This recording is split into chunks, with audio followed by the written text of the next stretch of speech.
All right, everybody, welcome to the Weekend Hustle podcast. My name is Shelby Olschleicher, your host, and today we have such an honorable guest with us that I'm really excited to share with you and share some of his knowledge and wisdom with his 40 going on plus years of being in the barrel racing industry. Today we have Lance Grays with us, and I'm really excited to dive into some of Lance's accomplishments and just his backstory and involvement in the barrel racing world internationally and in America. So Lance Graves, I just want to start off by saying thank you so much for taking the time to join us. And to get started, I always like to hear a little bit about the beginning. What was your story that really ultimately led you here? You can share us a little bit about your story and what brought you to this point. Well, sure. Well, I appreciate the invitation, Shelby. It's nice to see you again and to get to chat and catch up on some stuff. And it's been a minute since I've recounted my life story, and I'm not really sure how much I've ever gone into great details. But I've been around for a really long time. I was there at the very first Old Fort Days Futurity, and I've seen a lot. I've seen it all happen. I started out. My father moved us to an extremely backwoods rural property when I was a little boy. I was 3. We started riding because he didn't want to raise his children in the city lifestyle. So that's how it started. I started riding when I was 3, and by the time I turned 4 or 5, I was pretty handy for a little guy. And they started this new thing called barrel racing fraternities, and my dad thought that was the coolest event at the little play days and the little shodeos that we had around. And he said, I think there's a future in this barrel racing sport. This is 45 years ago, and he said. He goes, I think if the world realizes that barrel racing is just the same as horse racing, except everybody can do it, it might be one of these days be the biggest thing. So he was pretty much a visionary kind of a guy, not much of a cowboy, but a numbers guy and a smart guy. And he just kind of saw that I had a gift and kind of found a way to make that go for us in a way that would be positive and keep his kid busy. And it turned into a career. By the time I was 7, I was riding futurity horses. So it's been a long and winding road, and I've seen a lot change, and there's been a lot of changes with me and my life. And I've certainly got to, if you watch 4 decades of this barrel racing industry across the United States and then across the world in the last 20 years, I've seen a lot. So I do get asked a lot of questions, and I'm happy to try to answer them from someone who's actually been there and seen it and lived it and been part of it. Yeah. Amazing. Yeah. So you're definitely the guy that we're looking for. I'm curious. So you just mentioned your dad. What really was his involvement, and how much did his impact of realizing and being a little bit kind of innovative with realizing the potential of barrel racing? How did that impact you and your future, and maybe even how you now approach it today? Well, so my father was a CPA and was just all about numbers. He was a very rigid and an exacting kind of a person. So, and I'm really not really that kind of guy. It doesn't really been my temperament. I'm a pretty, free spirit and animal lover. And my dad would have been the opposite of that. So I think that I've grown over the years to kind of meet in the middle. What I learned from him is I learned discipline. I learned that quite quickly as a child. So when you learn discipline as a child, it turns into your own self-discipline, and then it makes life a little bit easier as far as that goes. When I was a small child, I just thought I was having a good time, but we were poor. We grew up really poor. And we'd buy a horse for $5 and sell it for $25 and the auction the next weekend or whatever happened that way. So, the very first time that we had the first winter I had, he paid $180 for, and that horse ended up bringing $5,000. And to us, that would be like $150,000 today. You know what I mean? So I think that's when my dad realized this is going to take off. It is going to be something that's real. They just started the very first fraternities were the TBRA, the Texas Barrel Racers Association, which is not, I don't think it's a thing anymore. But when I was a child, it was the only one.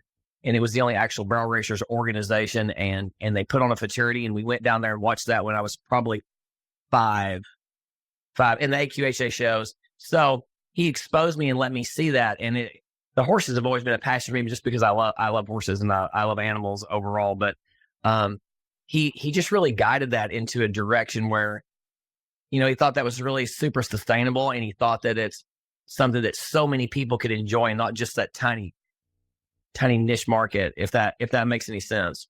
Yeah. So, and he was right. He was right about all that, but all of the business sense. My father was a brilliant businessman and was brilliant with numbers, and I learned enough of that to keep me afloat on this end, and just mixed it with the other gifts that God gave me.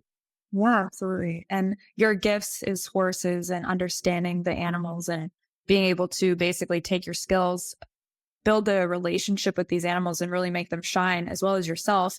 Based on your resume, you've done a really good job. So when you were younger, was that always like on you to do the training and to be flipping these horses? Or was it kind of a group effort? Or were you mostly the only rider in the family? So I was the only rider in the family. My father would take care of the, selling the horses and the marketing stuff when I was really little. It was just my job to get them to ride well, or get them to be user friendly, and get them to, make them peaceful where other people would want to own them and have a good time with them. And so when I was a really little kid, it was just, a big fun game. I got to go play with the horses until I didn't really realize that we were building a farm and my life career out of it. When I was doing it, it wasn't that big of a realization that it was just a little boy loving his horses. You know what I mean?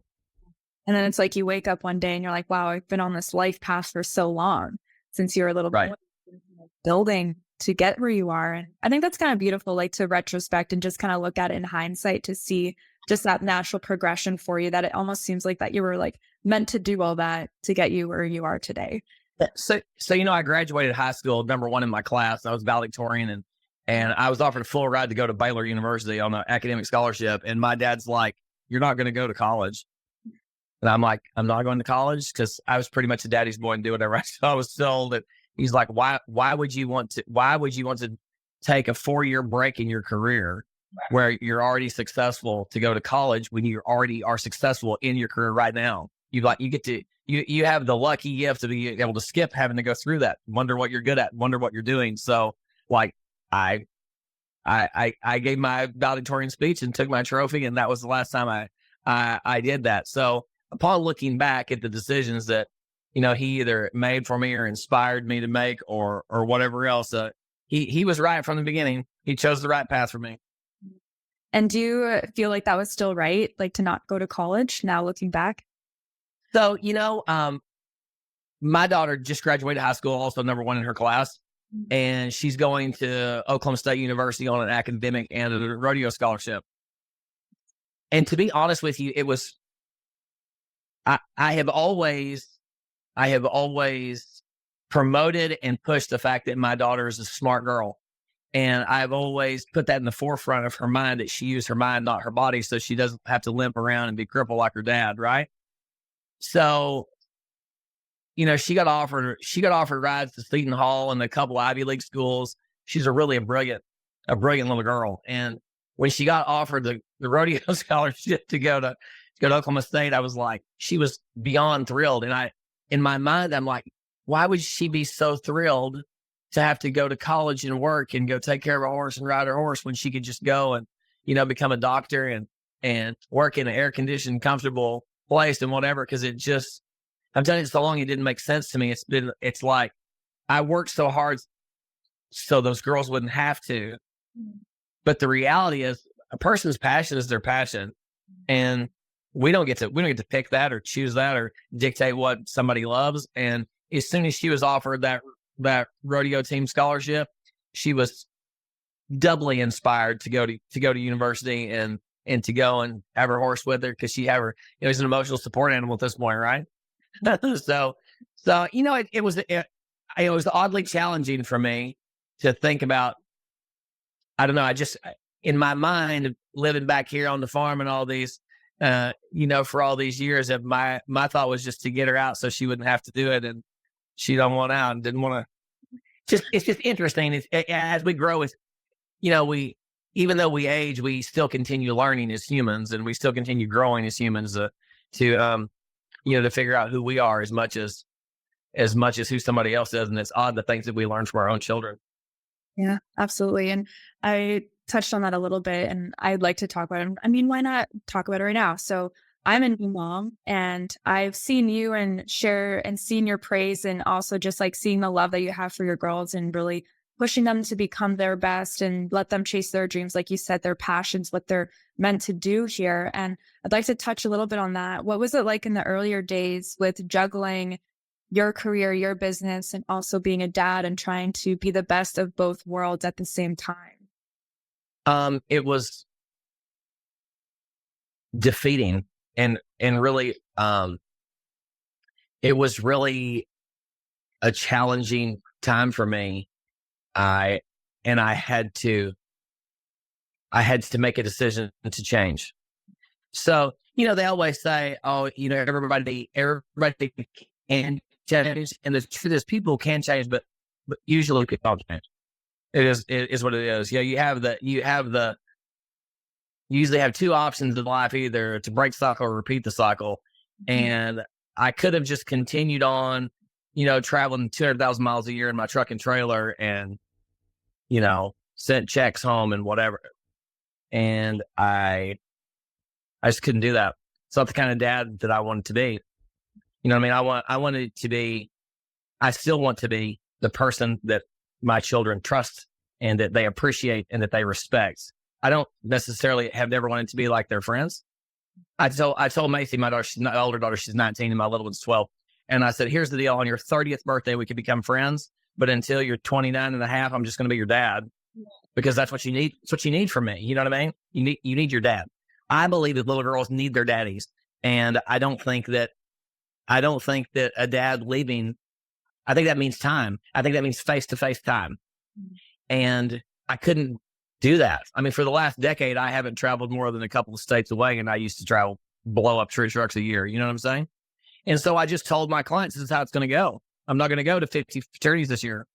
That's how it is. I'm going to stay home, and I'm going to go to Little League, and I'm a member of the PTA, and I'm going to do bake sales, and I'm going to be, and I'm a single dad.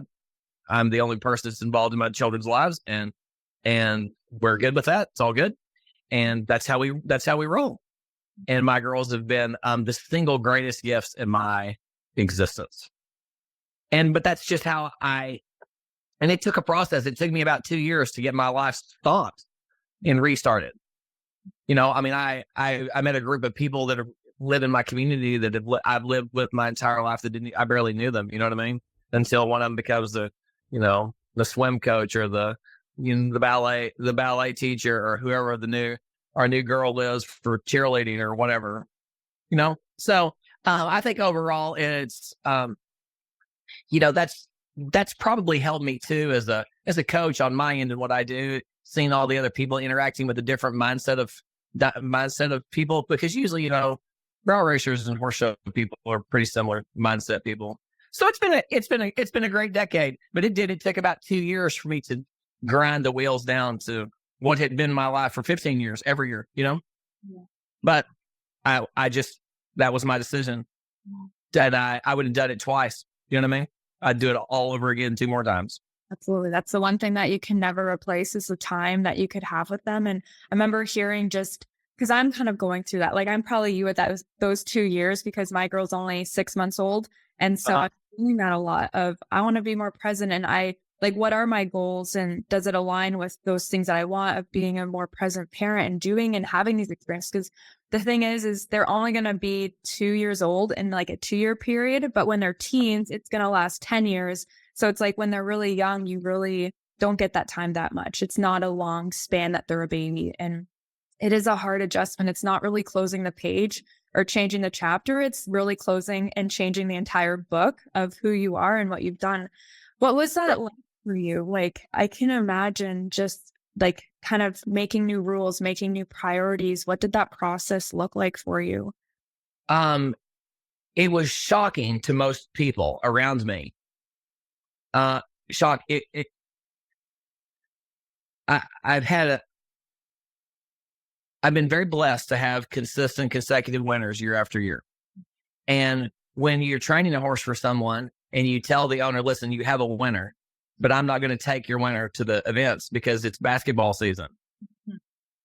And they look at you like you have 2 heads that have lost your mind, or that they're like, oh, well, I get that. So when does she finish her last ball game? Then I know where I am. You know what I mean?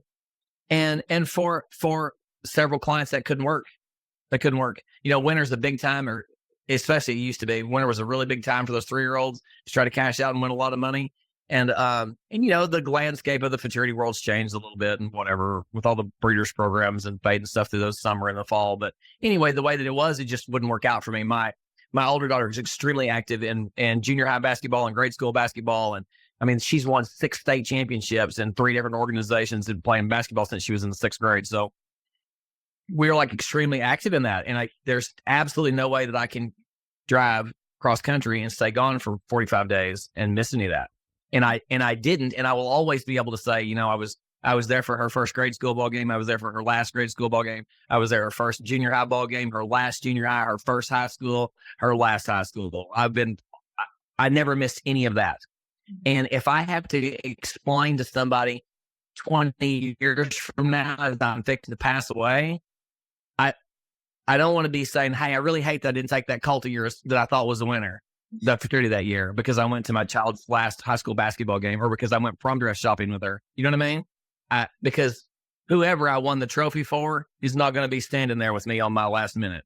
Yeah. Yeah. But the girl I shopped for prom dresses with, she going to be there. Yeah. It is about just that perspective, I think, and looking at it in that big scale. Because I've thought of that as well, where it's like, I remember hearing just even from other good people that when these gold buckles, it's like the dust is going to settle on them just the same.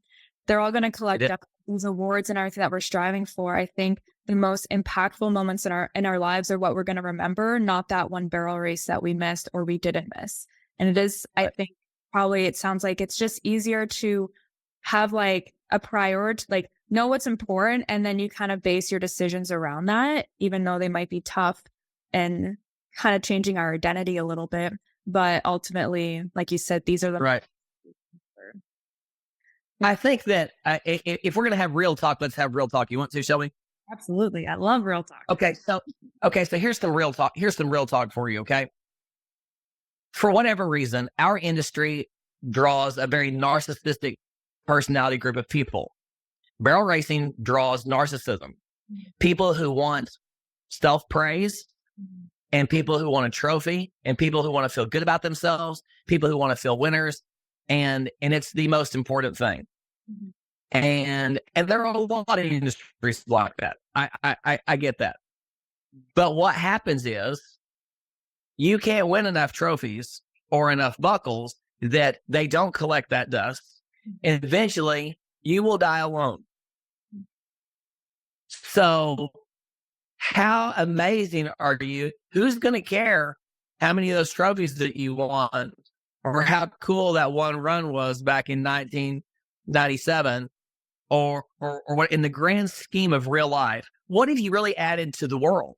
If I hadn't met all the friends that I've met and the communities I've met and the people that I feel like I've influenced, the young people and across the world, the trophies wouldn't make up for that. And I've won all the trophies. I have them all in this room. Everyone I ever said, I'm probably the most fortunate athlete that I know. I've literally reached every goal I ever set in my entire career. And none of them, I would throw them all away to spend another day with my girls, And I think that you have to reach a level of maturity, and you have to grow out of some of that me phase to be able to understand and appreciate. Because this is what happens, Shelby. We age, and then we look up one day and it's too late. It's too late to go back and be good to people. It's too late to go back and be kind. It's too late to go back and build the relationships that mean anything. And then you're left with a dusty room of trophies that somebody is going to dump at a pawn shop when you're dead. Yep. So where's the victory in all that? So, I was there the first time my kid did a backflip and she screamed or had all, I have a lifetime of memories besides winning Fort Smith or besides winning the Congress, or I have an actual real life of experiences that I would have never known were available if I had not become a dad. Yeah, exactly. And it's funny you bring that up. Well, not funny, but I remember I listened to an episode recently of Haley Kinsel, and she said that rodeo it can be a very like self-centered game. It can be very much, like you said, kind of like the narcissistic. It's all about me, me, me. And it can be very much all our own internal validation. Like we're doing everything just for us. And it is, what are you doing for other people? Like what's your impact? How are you actually changing stuff? And I love that you mentioned that, because I think we as an industry do have it we're looking at it a little wrong. And I think it is starting to change, which I love that it is more focused on like the output. What are you actually putting out? Is it all about those wins? Because like you said, at the end of the day, you're not going to remember that. And one of my favorite things that I just like to say to kind of keep me grounded is I say, okay, then what? So you win Old Fort, then what? Like, now what are you doing? Like that win is over. Like, now what? Now what are you left with? And I think when you think of that, of like, okay, now what? It changes your view of being like, yeah, like what is actually important? It wasn't, right, for sure. Yeah. For sure it does. I can tell you this though, that in my world, in the barrel racing world, winning the Fort Smith Futurity, not the Derby or the Opens, because I've won those two, but to win the Fort Smith Futurity, I gotta get my charger. As it was like our version of the Kentucky Derby, right? Mm-hmm. And so I can remember I had come close so many times, a couple of times, and my dad had been sick and he had a lot of trouble. This was just before he passed, and so when I won the Futurity, at that point, when I was leading my mare back down into the arena to do the interviews and the pictures and all that good stuff and whatever, I was thinking about how many times I had dreamed as a little boy what that moment was going to be like. You know what I mean? And at that point, Macy was 5, 6, 7. Macy, my older daughter, anyway, at that point, I was already a dad and she was that big. And I just thought to myself,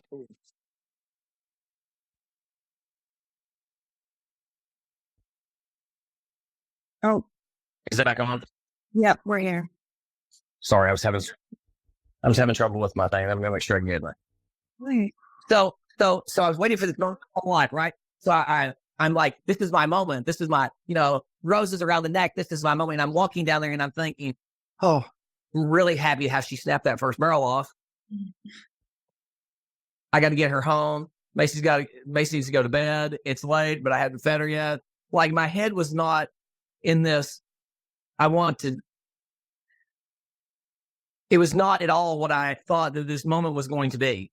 In my mind, it was going to be this Olympic gold medal moment where my whole life would now suddenly be complete and everything that I had ever struggled for and worked so hard for finally meant something. You know what I mean? Like it was that moment. And I'm leaving the arena and carrying my saddle or whoever's, and I'm thinking to myself, well, now what? And the first thing that this is honest to God what I thought. Well, I can pay the hay bill was my part of what I won. Yeah. That's literally where my head went. And so, that moment was very surreal to understanding about what is actually important and what isn't, because we get so wrapped up in the fact that our sport is not life. We have life, and this is a sport. It's literally all it is. And I don't care who you are or how much you won in our little sport. Whatever you won in our sport does not make you amazing. What makes you amazing is you and how you handle yourself after that.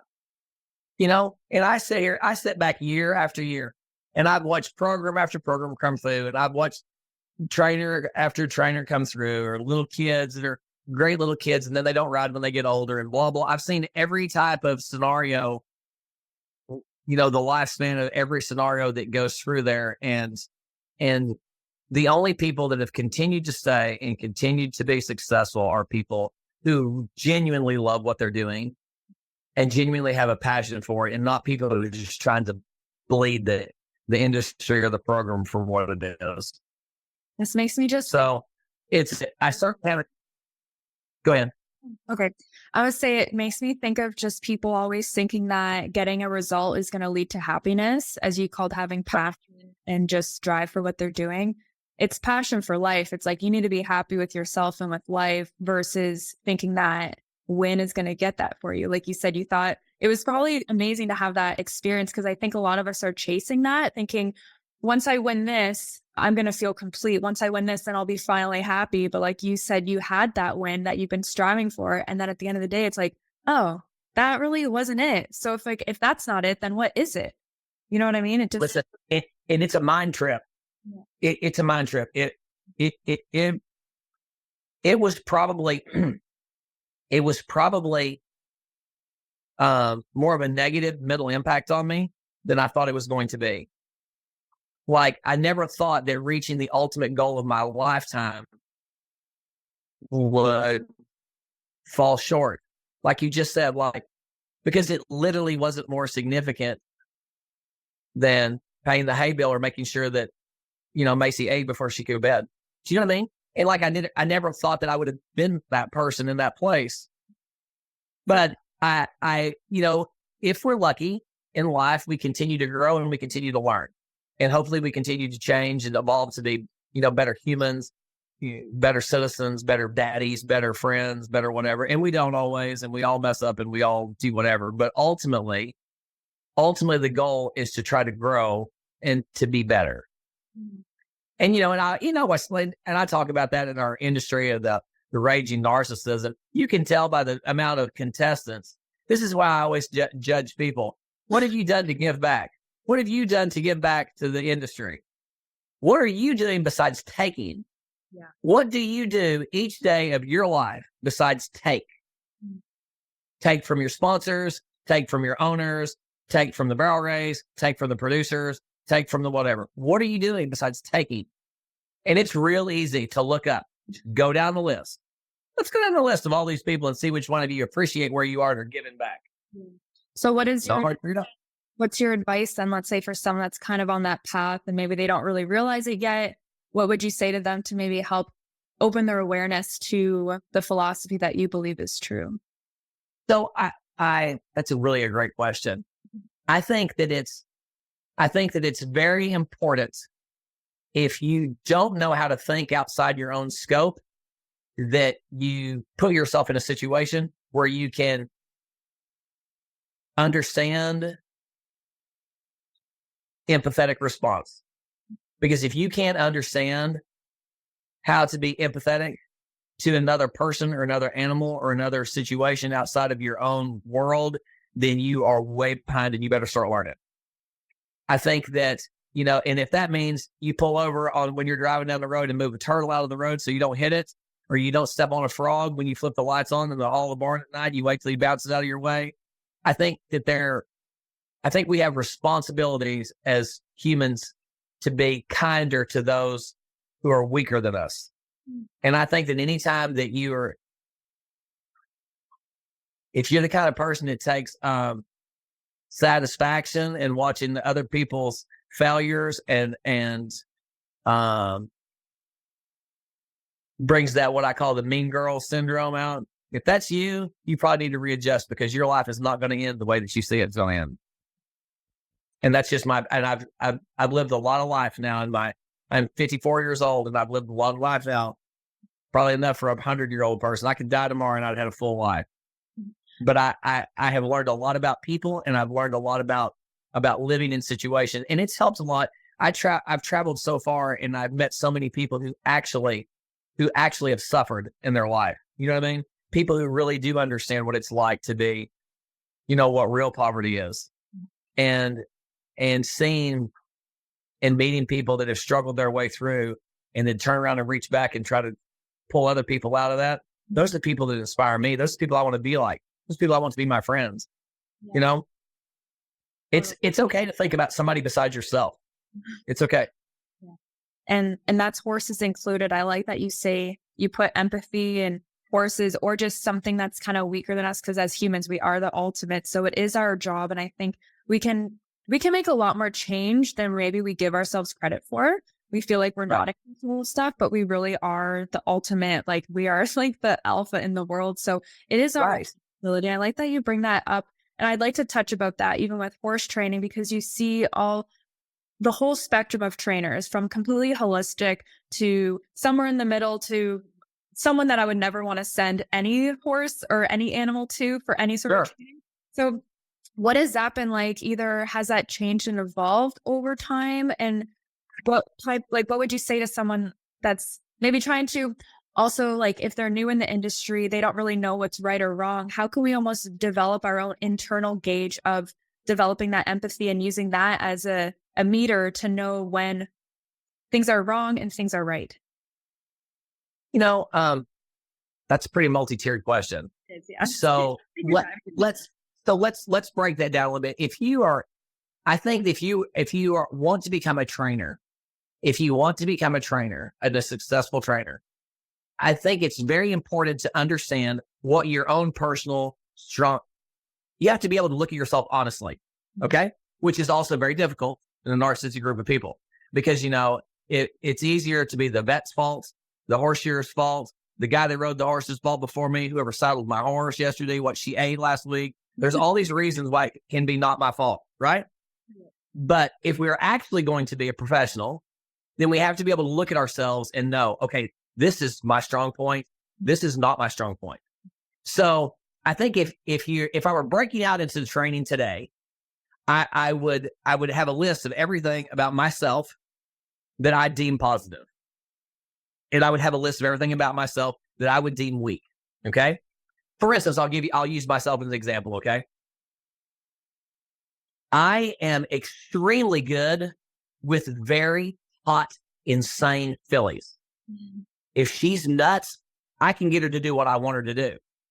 If she is completely irrational, totally erratic, nobody can get around or talk to her. If she's crazy, I'm your guy. Now, if you bring me a stud colt that I'm leading and he pulls his head over and takes a couple bites of grass and I correct him, he will go back and do it again repeatedly. I'm not the guy. I'm not the guy. I'm not good with him. I'm not the guy that's going to spank your stallion like he probably need. I'm not going to dominate your stallion and make him be a good boy as well as someone else would. Okay.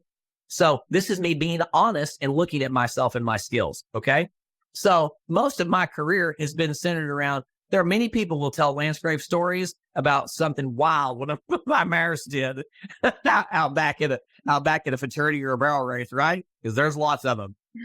But my skill with that is I'll always run to that fragile filly side. I'll be her knight in shining armor. I'm going to be your hero. It's okay. It's okay. Because all I really need from you is 14 seconds. I just need 14 seconds. And the rest of the 23 hours of the day, girl, I'm all yours. We'll just make it happen. I just need you for right now. So that's always been my skill. And I think that maybe I learned that as a small child, riding the scary broncs that my dad always brought in here when I was little. And because I'm not a very big man, obviously, you know that. So I was always a really little boy too. So for me, I had to use my understanding of the horse and follow that empathy and follow reading the animal to get them to do what I wanted them to do. Because that's how old school natural horsemanship worked. You know what I mean? And what was I I weighed 50 pounds. What am I going to, I'm not going to punish an animal into doing anything. So I think that over the years that skill from me evolved from that situation. But I recognize that and I know what my skill is. And I know what my weak points are. So even to this day, I follow that guideline in the new horses that I take in and that I train and whatever. But I think if we're becoming a new trainer now and you want to do this, it's very important to just look at yourself for real. Okay, this is what I really can do, and this is what I can't do. And it's okay. It's okay to know what you're strong at and what you're weak at. And obviously, we're going to work on all the weak stuff the best we can. But it's more important if you are going to follow an empathetic and compassionate horsemanship line of training and teaching, you have to know who you are, and then you have to be able to read and understand the animal that you're training. And you have to match those two together. You have to match yourself to the type of animal that suits your strong points, that your strong points will help. That's about the clearest that I can break that down, in my opinion. I don't like to, you will almost never see me spank a horse. Okay. I just almost never. Like, I don't tie horses around here. We don't bed horses up at my house. I don't tie horses around. I don't do all those things. But I also start with an animal that would not be conducive behavior for. They would be horrified by that. So I don't ever say people, oh, don't ever do this or don't ever do that. I just say, we don't do that with this horse that I have. So, but I've learned after 50 years, which horses will respond to me that I feel like will respond to me, and which horses will respond the way that I am as a horseman. So is that making sense? What I'm trying to say? Know yourself, know your audience. Donald Trump knows his audience. You know what I'm saying? So it's just like that. It's the same. So you have to know your audience with your horse, know your audience with your owners, with yourself. But most important is to be able to actually look at yourself and to be able to say, this is me. And that takes vulnerability and effort and time to be honest with yourself. And I mean, sometimes we don't like what we see, so we just pretend, and we're like, oh, right. We'll act in an accordance of not our true self, as I like to say. It's like we're kind of not living in alignment with who we are. I think having that awareness with our horses, they feed off that as well. And I'd like to touch base a little. For sure. You have a very more like natural energy. You're very like calming. Horses probably look at you as like a natural leader, not a force leader that I'm going to dominate and force you into submission. Right. Like, come take my hand. Let's go on this together. Let's have a good time, and like, it'll be okay. And can you talk a little bit about that, of just how that has been a positive experience with your horse training, of having that type of approach of more gentle, not whipping, not forcing, not submitting type mentality? Yeah. So like, I think that I've always been, so since I was a really little boy, I've always been very intuitive and very sensitive to animals. Okay. I have people come to me all the time, LG, tell me what my horse is thinking. What's he doing? What's going on? Where's my horse's head? And I'll be around for a minute. I can tell them. I think that when you're a little kid and your only friends are horses, and you live 30 miles from the nearest person, and you spend all your time with them, a bridge gets built.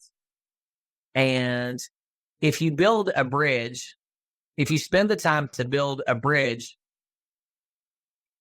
you are less likely to burn that bridge down and destroy it if you're the one that built it in the first place. So I've always had a lot of patience, and I've always been comfortable taking time to teach and to get things to do this and whatever. And it seemed to me that always the horses that were the most afraid and the most frightened would always give me a window of opportunity to talk to them. And every time, including today, 50 years later, every time a horse that is shut off and closed off gives me the look and opens, it is a special victory in my heart. Every time a horse gives me a window into their soul, I'm appreciative. So, and all horses don't have that same kind of temper, because a lot of horses will come up and they'll be friends with you or me or my puppy, or they'll be friends. And some of them aren't like that. Some of them, they choose. And it's always been a really badge of honor for me, just between me and the horse. When the horse like that comes along, it gives me a shot. It gives me an opening. And every horse I ever had that was truly, truly great all gave me an opening. And they weren't, I've had several great world champions that would have been world champions for a lot of people. And I've had a couple of world champions that would have never cracked the door without me. And I also know that too. You know what I mean? I'm not blind to my own accomplishments, and and I don't mind giving credit to whoever's been involved and do whatever. But I think that as I learned when I grew up, those really sensitive kind of fillies, the ones that were the most afraid, were the ones that when they finally gave you their heart, tried twice as hard. So you always ended up with maybe double the effort, but you had twice the animal on the backside. And that was a victory that meant something to me inside. And I didn't realize it was just me building horsemanship as a child. Does that make sense? Yeah. So, and I'm not really sure if I faded off of your question a little bit or whatever, but That's good. I think that's a beautiful thing. And that I think is kind of a big part of our piece of doing this is to get a glimpse inside of that because there are mirror there. It's a soul to soul relationship. And I think it is beautiful and maybe something that people don't give themselves the ability to experience. And Yeah, do you know what I mean? Like to I do for sure. get down on that level. And I think, horses are such a great opportunity that a lot of people don't have that. People that are in poverty don't get to experience the impact that horses can make on our lives if we allow it to happen. And it sounds Right. like you've really been able to like naturally had that ability to see that and to tap into that. And I think that's amazing. I love that. I love that so much. Going forward into some of the training you're saying with like you're good at fillies, just also obviously futurity is your deal. I love futurity as well. It's kind of like I've been doing a bit of rodeo and I realized, I think I'm just a futurity person. Like I just see Uh, I yeah, try to, I can say I checked it off the list, but I just feel like it's not my bag. So going into the futurity stuff, I'm curious to touch a little bit on your program with training. When do you like to get horses in? What's kind of your beginning step in your process and just kind of the timeline of getting your horses to the futurities and actually performing and succeeding as well as you want them to? yeah. So like, of course now we have a leeway of an entire year because most of the events except for Fort Smith and in the Juvie are for 4 and 5 instead of 3 and 4. So I think that's kind of relaxed most people's programs that I know of. But basically, what I like to do is I like to get those. We start those babies in the winter, their 2-year-old year, or December as their year-old is turning 2, and we'll ride them until in the spring, and then I'll turn them back loose in the summer. And then in the summer, when I keep picking back up in September, October, I will make sure that I can get all of those 2-year-olds started on the pattern. And I will get them galloping through the pattern, like where they know what they're doing and not bound up and uncomfortable, but easy and galloping through it. And then I turn them out through the winter again. And then when we start back in the spring, then we start going after them. You start back in March and we'll kind of take it from there and try to get ready for November. But I'm big on, I like to section it up and break it up a little bit. That's pretty intense. When you start doing a lot of pattern work on, that can be pretty taxing, especially on some of those hotter fillies heads to have to be, I like to do short spurts and don't do a lot of, mental pressure. So I try to make everything easy and comfortable and relaxed. And then by the time after you do this series of start, stop, start, stop, start, stop, then it turns into a pattern by the time they're like 3-year-old. And it's like not such a big deal to add a little pressure on top of that because you've been given it's about giving pressure to the colt without the colt understanding that they've been pressured at all. Okay. You know what I mean? It's the same way when you're racing your children. Okay. So Sydney started riding when she was, as soon as I could hold her. So, but she started riding by herself when she was 4. So she won her first barrel race when she was 4. And then she won the BFA 2D World Championship when she was 6. Okay. So the trick with that is when you have your child is she never understood that was pressure because she had been doing it so much and she just kept easing a little bit faster, a little faster until, she was just, the numbers were just right. So I think that the big challenge is to work through pressure and stress without either the child or the horse knowing they're being pressured and stressed. Because it's way easier to learn and perform if you don't feel this thing over your head. You know what I mean? Yeah. So, I'm all about putting the pressure on and taking it off and putting it on and taking it off until it becomes muscle memory and you're numb to it and it doesn't mean anything anymore. Okay. So can you define what pressure and stress is to you? So what I like, so let me give you a basic scenario. Okay. So if I've been training a colt here at the ranch and say she has 90 days on her, okay, of whatever, and she's galloping the barrel pattern. All right. So I take her to her very first jackpot in exhibition for her practice. So the very first time I go through the gate, I'm going to make her gallop all the way through. I'm not going to let her walk in trots. Not going to let her see the sides. I'm going to make her gallop the first time. And then I'm going to go a second time and I'm going to trot her through it. I might stop her pat her on the head and let her look everywhere.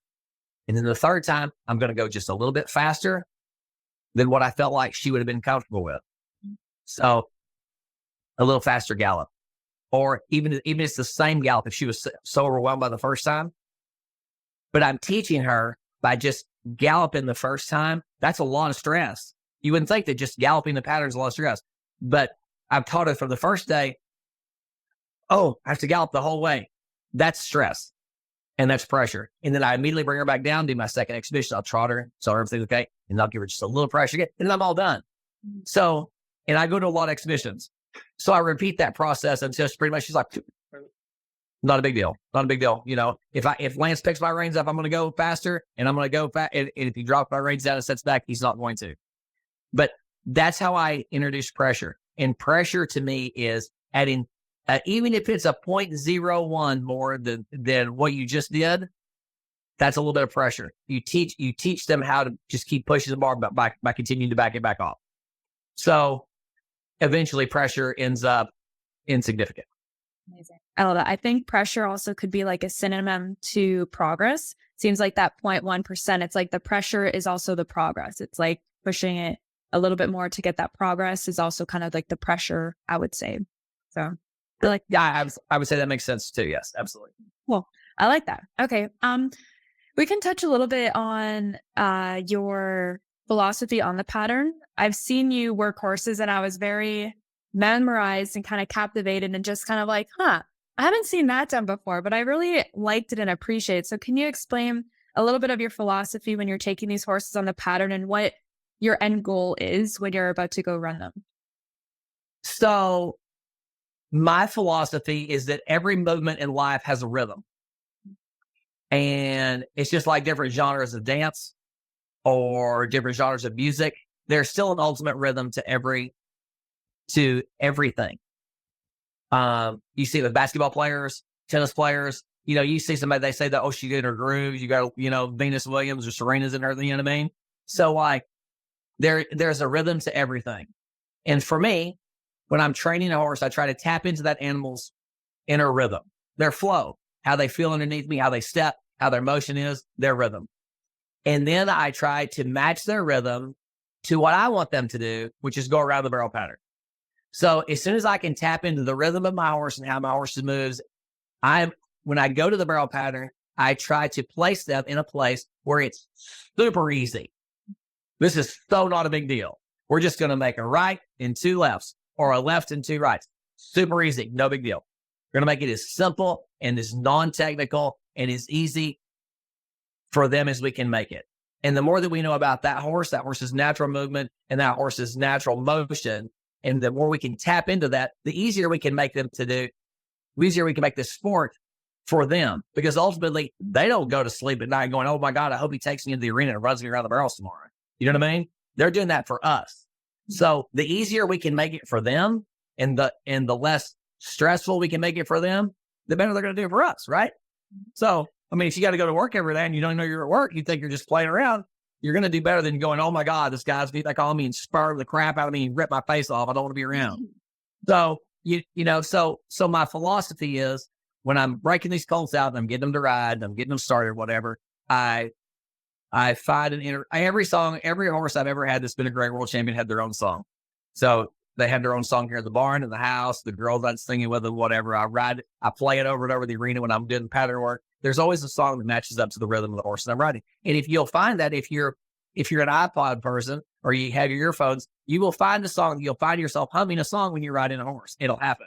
If you're an intuitive horseman, there will be a song that pops into your head when you're riding your horse. It will. Test the theory. I challenge you to have all of your viewers that watch this or listen to this podcast to challenge it. Say, does my horse have a song? Mm-hmm. I promise you a song will come into you where you will go, oh my gosh, this is totally him or totally her. So I think if you tap into that rhythm, you turn your horse into a dance partner with yourself, and then you learn to dance together. Mm-hmm. You teach them, you know, because ultimately the sport's about us. It's not about them. They don't care if they're on barrel. You know, we just need to inspire them to do what we want to do as the speed we want to do this. Yeah. Yeah. I love that. I'm definitely everybody will have to share on Weekend Hustle on some platform give us a comment and tell us what the song is that came to your head, because I will definitely be touching back with you to tell you what that song is. Yeah, that'd be great. Hopefully That'd be great. That'd be great. I've had some interesting songs. And so, for years, those horses, we'd send those mares to Brazil. I'd send a CD with them. I'd say, this is her song, by the way. Okay. Sure thing. What's really funny though, because, Latin American people are pretty, I mean, I have family down there now, they're pretty open to whatever. And when I first started meeting them, they thought it was a little bit odd about something, but I've noticed their culture has evolved too. And there's a lot of pretty intuitive horse people down there. Yeah. So they get it too. That's a natural, perfect bridge that I wanted to go to, is talking about Brazil. I think we've been over an hour. Like, do you have anything you have to do, or did you want to do, like, keep diving into this, or should we do a part 2? Or what are you thinking? Why don't we do this? I have clients that's going to be here probably about 15 or 20 minutes. Okay. So why don't you process through all this stuff, and then you think about other stuff you want to ask me, then we'll do another section. We'll do that. Okay. So we're going to touch all on Brazil and everything about international horses and training and styles and everything that goes on across different borders. As long as other questions that come up, and maybe some listeners, if they have anything else that they're thinking of asking Lance after this episode, we will touch base with Lance shortly and get a part 2 out. Sound good? Sounds like a great plan. I'm happy to do it. This is so much fun. It was so much fun. Awesome. Okay, well, I'll get through this, and I just want to say thank you again, and I look forward to part 2.